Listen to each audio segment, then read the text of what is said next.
नमस्कार दोस्तों, मेरे चैनल में आपका बहुत बहुत स्वागत है। दोस्तों, यह वीडियो NIOS स्टूडेंट्स के लिए हैं जिनके पास हिंदी 301 सब्जेक्ट है।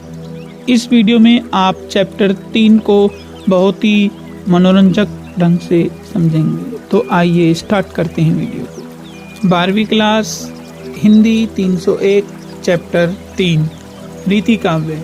इस पाठ के दो भाग हैं, बिहारी और पद्माकर। बिहारी जी ने 4 खूबसूरत दोहों का वर्णन किया है और पद्माकर जी ने एक बहुत ही खूबसूरत कविता लिखी है। हिंदी साहित्य में भक्ति काल के बाद रीति काल आता है। रीति काल में भक्ति के साथ साथ प्राकृतिक चित्रण और श्रृंगार रस का भी बहुत खूबसूरत वर्णन है। इस काल की जो भाषा है वह ब्रज भाषा है। साथ के साथ इसमें दोहा, सेवैयाँ और छंद का भी बहुत खूबसूरत प्रयोग किया गया है। इस काव्यधारा के प्रमुख कवि बिहारी और पद्माकर। इन दोनों ने कृष्ण भक्ति पर काफी अच्छा वर्णन किया है। बिहारी ने तो अपने दोहों में जो बात कही है वो गागर में सागर के बराबर है। आइए अब इस पाठ को समझते हैं और आगे की ओर बढ़ते हैं। कब को टेरत दीन रट, होत ने श्याम सहाय, तुमहु लागी जगत गुरु, जगन्नाथ जगवाए।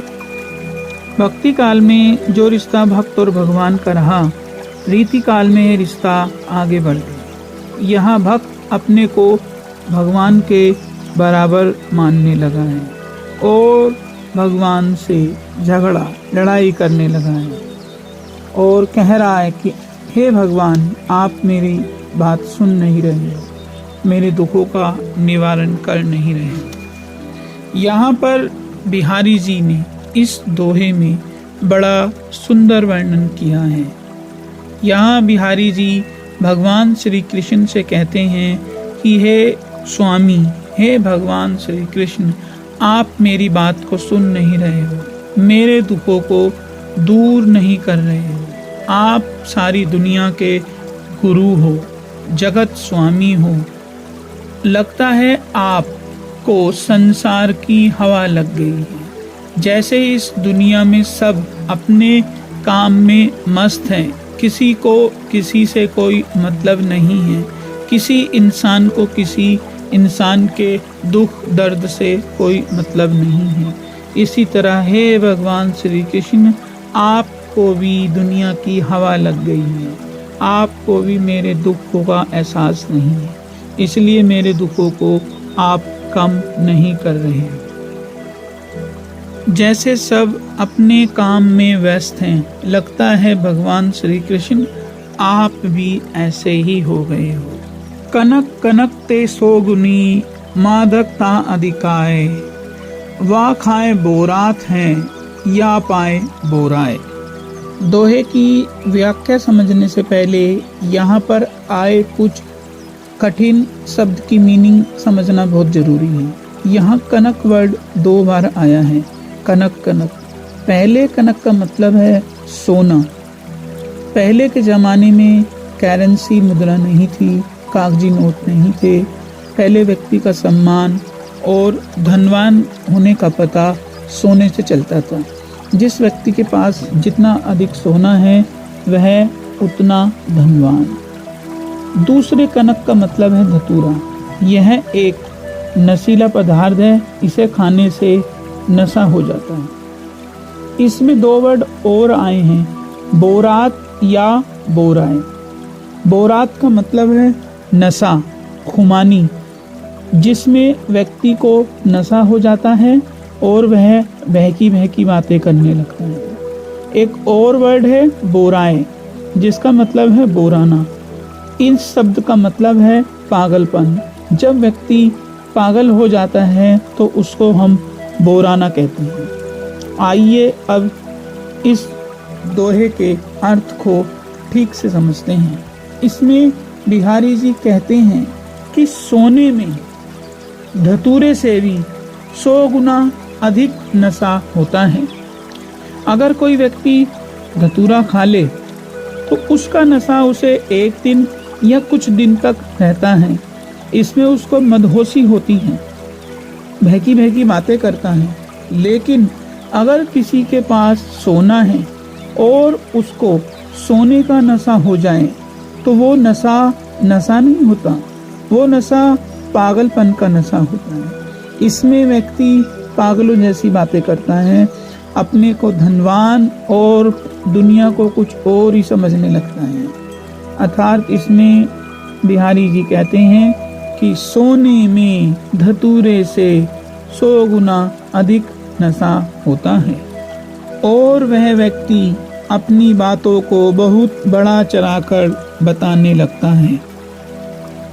बतरस लालच लाल की मुरली धरी लुकाए, सोऊ करे बोहनू हंसे दैन कहू नटी जाए।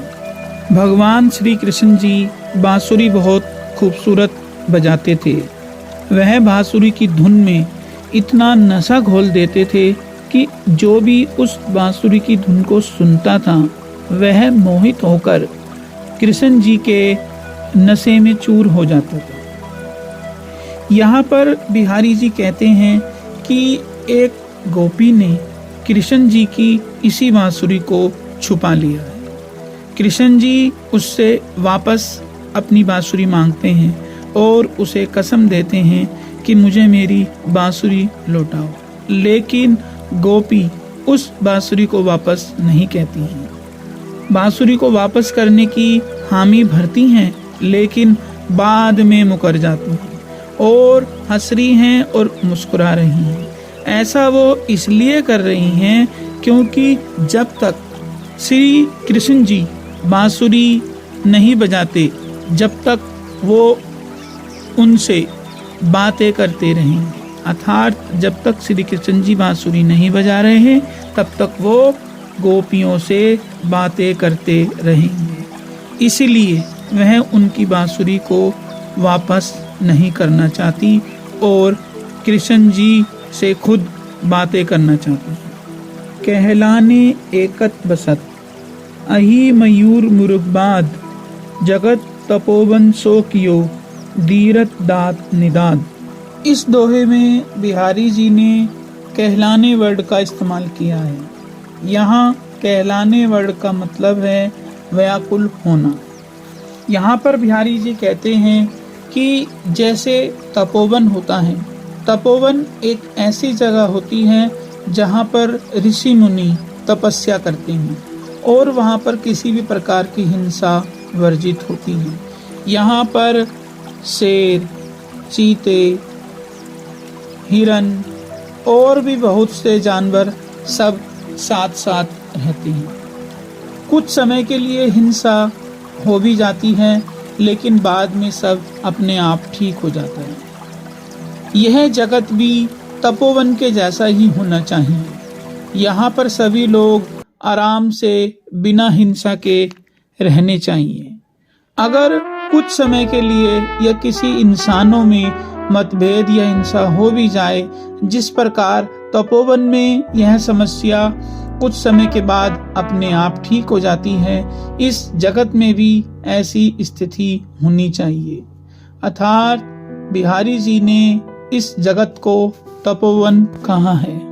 आइए बात करें अब अगले कवि पद्माकर की और उनकी कविता फाग। पाठ का अगला हिस्सा पद्माकर द्वारा लिखी गई कविता फाग है। फाग में कवि ने बताया है कि होली पर खेले जाने वाले गुलाल अगर किसी की आंख में चला जाए तो निकल सकता है, लेकिन अगर कृष्ण किसी की आंखों में चले जाएं तो वो कैसे निकलेंगे। इस कविता में पद्माकर जी ने फाग, होली का बड़ा ही हृदय स्पर्शी चित्रण किया है। फाग का मतलब होता है होली, जो फागुन मास में खेला जाता है। होली पर सब एक दूसरे को गुलाल लगाकर खेलते हैं। होली का मतलब एक और मतलब भी होता है। फाग का मतलब लोकगीत भी होता है जो फागुन के महीने में गाए जाते हैं। होली पर सब एक दूसरे को गुलाल लगाकर खेलते हैं। गुलाल हवा में उड़ाकर खेला जाता है। कई बार गुलाल किसी की आंखों में जा सकता है। अगर हमारी आंखों में गुलाल चला जाए तो इसको हम पानी से धोकर या किसी कपड़े से आंखों में से निकाल सकते हैं। लेकिन क्या होगा यदि किसी की आंखों में भगवान श्री कृष्ण जी आ जाएं? यहाँ पद्माकर जी एक सुंदर वर्णन कहते हैं कि अगर आंखों में गुलाल गया हो तो उसको आप पानी से एक बार या कई बार धोकर निकाल सकते हैं, या कपड़ा या किसी और चीज की सहायता से भी आप आंखों से गुलाल को निकाल सकते हैं।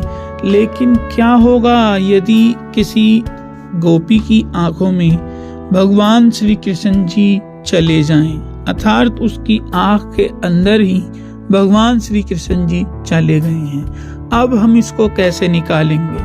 पानी से इसको बार बार धोते रहें, लेकिन भगवान श्री कृष्ण जी आंखों से नहीं निकलेंगे। इसी खूबसूरत बात का वर्णन पद्माकर जी ने इस कविता में किया है कि अगर आंख में गुलाल लगा हुआ हो तो उसको हम पानी से धोकर निकाल सकते हैं, लेकिन अगर कृष्ण जी आंखों में चले जाएं तो इसको हम अपनी आंखों से निकाल नहीं सकते। बिहारी के दोहे में श्री कृष्ण के लिए संबोधन नहीं है। सही आंसर है फर्स्ट, दीन। कनक कनक ते सोगुनी दोहे का संबंध है। सही आंसर है तीसरा, नीति से।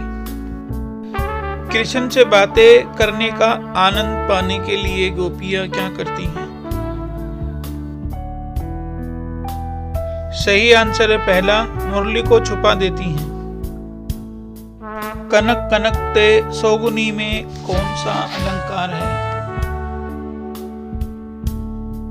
का सही आंसर है फर्स्ट, यमक। कनक कनक ते सोगुनी दोहे में किसका प्रभाव 100 गुना अधिक है? इसका सही आंसर है फर्स्ट, धन का। गोपी कृष्ण से बांसुरी देने की बात कहकर मुकर जाती है क्योंकि? इसका सही आंसर है पहला, वह चाहती है कृष्ण उनसे बातें करें। कवि ने ग्रीष्म में जगत को तपोवन सा कहा क्योंकि इसमें?